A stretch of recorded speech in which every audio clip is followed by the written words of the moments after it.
My channel. If you new viewer please subscribe my channel for more videos. आज हम बात करते हैं कि क्या what to do when teacher beat student. School में बच्चों की पिटाई, उनके साथ दुर्व्यवहार करना, उनके साथ किसी तरह की उन्हें सजा देना जिससे कि किसी तरह की शारीरिक या मानसिक क्षति होती है बच्चों को, तो क्या ये करा जा सकता है? क्या टीचर ऐसा कर सकते हैं? क्या उनकी नौकरी जा सकती है उन टीचर्स की, या जुर्माना या जेल हो सकती है? इस सब सवालों के बारे में जो है जवाब देंगे इस वीडियो में, तो वीडियो के अंत तक बने रहिए।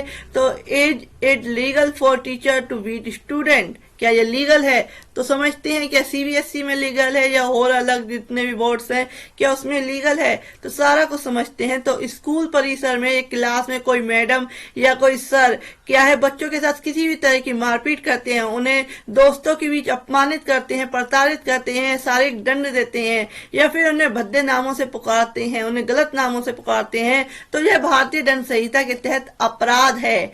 ऐसा करने पर टीचर को जेल हो सकती है। और जो है कई मामले ऐसे सामने आते हैं कि स्कूलों में कई बार टीचर क्या है बच्चों की बहुत बेरहमी से पिटाई करते हैं और इसमें क्या है पुलिस की कार्रवाई होती है। उन टीचरों को क्या है जो है उनको नौकरी से निकाला जाता है और जेल तक भी हो सकती है।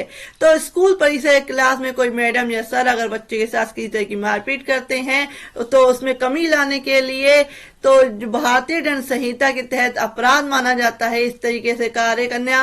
बच्चों की पिटाई के मामलों में कमी लाने के लिए केंद्र सरकार ने किशोर न्याय अधिनियम 2015 यानी कि जुवेनाइल जस्टिस एक्ट लागू किया। इसके अलावा भी देश में कई कानून और गाइडलाइंस है जो बच्चों की सुरक्षा जो है सुनिश्चित करते हैं। तो इसमें क्या है, क्या कहता है कानून? तो संविधान के आर्टिकल 21 के तहत सभी लोगों को सम्मान से जीने का अधिकार है। इसके अलावा राइट टू एजुकेशन एक्ट कहता है कि 14 साल तक बच्चों को मुफ्त और अच्छी शिक्षा पाने का अधिकार है। 6 से 14 साल के बच्चे के लिए मुफ्त शिक्षा की व्यवस्था करना सरकार की जिम्मेदारी है। 2009 में आए राइट टू एजुकेशन एक्ट की धारा 17(1) में लिखा है कि किसी बच्चे को शारीरिक सजा, मानसिक प्रताड़ना नहीं दी जा सकती है। यदि कोई ऐसा करता है तो उसके खिलाफ कार्रवाई की जाएगी। इन कानून की धारा 8 और 9 कहती है कि किसी बच्चे के साथ उसकी जाति, धर्म को देखकर भेदभाव किया जाता है तो शिक्षा से वंचित नहीं रखा जा सकता है ऐसे में। और जुवेनाइल जस्टिस कानून की धारा 23 में लिखा है कि यदि कोई किसी बच्चे या किशोर पर हमला करता है या उसे शारीरिक या मानसिक प्रताड़ना देता है तो उसे 6 महीने की कैद और जुर्माना और दोनों की सजा हो सकती है। ये धारा माता पिता, गार्जियन और टीचर पर भी लागू होती है, यानी माता पिता भी इस तरीके से करते हैं तो वह भी सिक्योरिटी देती है। जुवेनाइल जस्टिस जो कानून बना है उसमें माता पिता और गार्जियन भी इस तरीके का करते हैं तो उनके खिलाफ भी कार्रवाई हो सकती है। जुवेनाइल जस्टिस एक्ट 2015 की धारा 82 के तहत भी जेल और जुर्माने का प्रावधान है। धारा 82(1) में शारीरिक दंड देने का दोष सिद्ध होने पर शिक्षक पर 10,000 रुपए जुर्माना और दूसरी बार दोष सिद्ध होने पर 3 माह की जेल का प्रावधान है, 3 महीने की जेल का।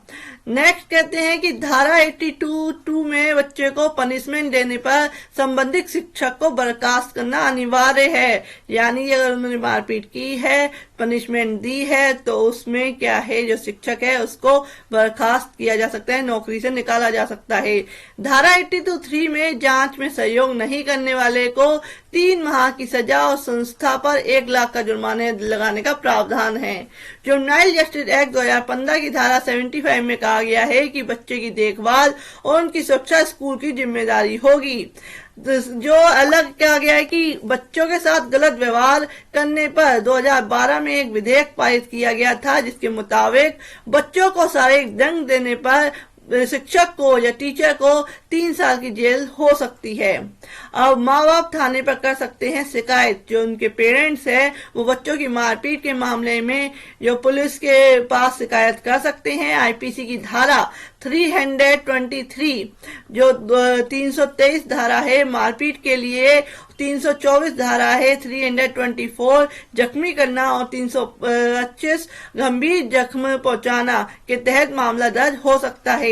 धारा 325 के तहत आरोप सिद्ध होने पर 7 साल तक की जेल का प्रावधान है। यदि बच्चों पर जानलेवा हमला होता है तो फिर धारा 307 लगाया जा सकता है। इसमें अधिकतम जो 10 साल और उम्र कैद तक की सजा हो सकती है। एनसीपीसीआर में क्या है guideline? National commission for protection of child rights जो है एनसीपीसीआर की एक गाइडलाइन है, जिसके मुताबिक हर स्कूल में छात्रों को दी जाने वाली सजा की निगरानी के लिए कॉर्पोरल पनिशमेंट मॉनिटरिंग सेल सीपीएमसी का गठन करना जरूरी है। मॉनिटरिंग सेल में 2 टीचर, 2 पेरेंट्स, 1 डॉक्टर, 1 वकील, काउंसलर और 1 इंडिपेंडेंट चाइल्ड राइट्स एक्टिविटीज और उस स्कूल के 2 सीनियर छात्र होंगे। इस सेल का काम कॉर्पोरल पनिशमेंट से जुड़ी शिकायतों को देखना होगा। और एनसीपीसीआर की गाइडलाइन के मुताबिक यदि टीचर की पिटाई से किसी छात्र की मौत हो जाती है तो वो आत्महत्या कर ले यानी कि किसी तरह से वे छात्र जो है वो आत्महत्या कर ले तो कानूनी कार्रवाई के अलावा टीचर को तुरंत सस्पेंड कर दिया जाएगा। टीचर तब तक सस्पेंड रहेगा जब तक जांच पूरी नहीं हो जाती। इतना ही नहीं, ऐसे मामले में एसडीएम को 7 से 10 दिन में प्रारंभिक जांच पूरी करनी होगी। तो सीबीएसई की क्या गाइडलाइन है? बच्चों की सेफ्टी को लेकर सीबीएसई ने गाइडलाइन जारी की है और कहा है कि यदि इसका किसी भी तरह से उल्लंघन होता है तो स्कूल की मान्यता भी रद्द हो सकती है। जो सीबीएसई की गाइडलाइन है, गाइडलाइन के मुताबिक स्कूल में काम करने वाले स्टाफ का स्थानीय पुलिस से वेरिफिकेशन होना चाहिए और सेल्फी ऑडिट कराया जाना चाहिए। और नॉन टीचिंग स्टाफ जैसे बस कंडक्टर, ड्राइवर या अन्य स्टाफ का पूरी सावधानी के साथ वेरिफिकेशन जो है कराया जाना चाहिए। स्कूल में बाहरी लोगों की एंट्री को मॉनिटरिंग किया जाए, स्टाफ की ट्रेनिंग हो ताकि बच्चों को शोषण से बचाया जा सके। सेक्सुअल हैरेसमेंट की शिकायत कमेटी या पोक्सो से संबंधित कमेटी के बारे में जानकारी नोटिस बोर्ड में लगाई जाए। स्कूल में बच्चों की सेफ्टी पूरी तरह से स्कूल अथॉरिटी की जिम्मेदारी होगी। किसी भी तरह की प्रताड़ना कॉर्पोरल पनिशमेंट माना जाएगा। स्कूल में बच्चों के साथ होने वाली किसी भी तरह की प्रताड़ना को कॉर्पोरल पनिशमेंट माना जाएगा। यदि बच्चों का शारीरिक तौर पर किसी भी तरह से शोषण किया जाता है तो वह कॉर्पोरल पनिशमेंट है और मिसाल के तौर पर चांटा मारना, कान खींचना इसी के दायरे में आता है। इसके अलावा यदि उसे किसी खास पोजीशन में खड़ा रखा जाता है, बेंच पर खड़ा रखा जाता है, गलत तरीके से उसका नाम पुकारा जाता है या फिर ठेस पहुंचाने वाला कमेंट किया जाता है या कुछ भी ऐसा किया जाता है जो बच्चे को शारीरिक मानसिक तौर पर नुकसान पहुंचाता है तो वह कॉर्पोरल पनिशमेंट माना जाएगा। इसके तहत दोषी के खिलाफ सख्त एक्शन का प्रावधान है। राइट टू एजुकेशन एक्ट में भी कॉर्पोरल पनिशमेंट का जिक्र किया गया है। इन नियमों को लागू करना स्कूल की जिम्मेदारी है और इस मामले में दोषी टीचर के खिलाफ अनुशासनात्मक कार्रवाई के अलावा उसे नौकरी तक से बर्खास्त किया जा सकता है। हर 3 में से 2 बच्चे जो है टीचर की मार का शिकार होते हैं। भारत में कितने बच्चे कॉर्पोरल पनिशमेंट का शिकार होते हैं, इसका कोई ताजा आंकड़ा नहीं है, लेकिन 2007 में महिला और बाल विकास मंत्रालय की रिपोर्ट आई थी।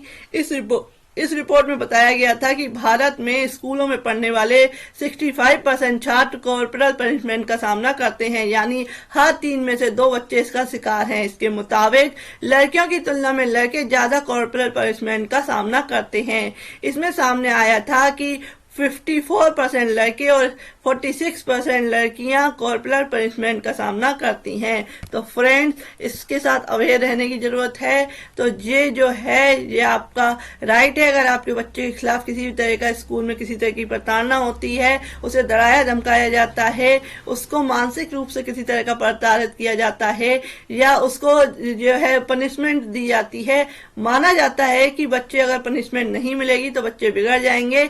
लेकिन ये भी सही है कि बच्चों को इतनी अधिक पनिशमेंट भी देना क्या है, गलत है, जिससे कि बच्चे कई बार जो है बच्चों का मन होता है बड़ा ही जो है कोमल मन होता है, उन पे बहुत ज्यादा आघात पहुंचता है, वो आगे डेवलप्ड होने में उनका है दिक्कत होती है।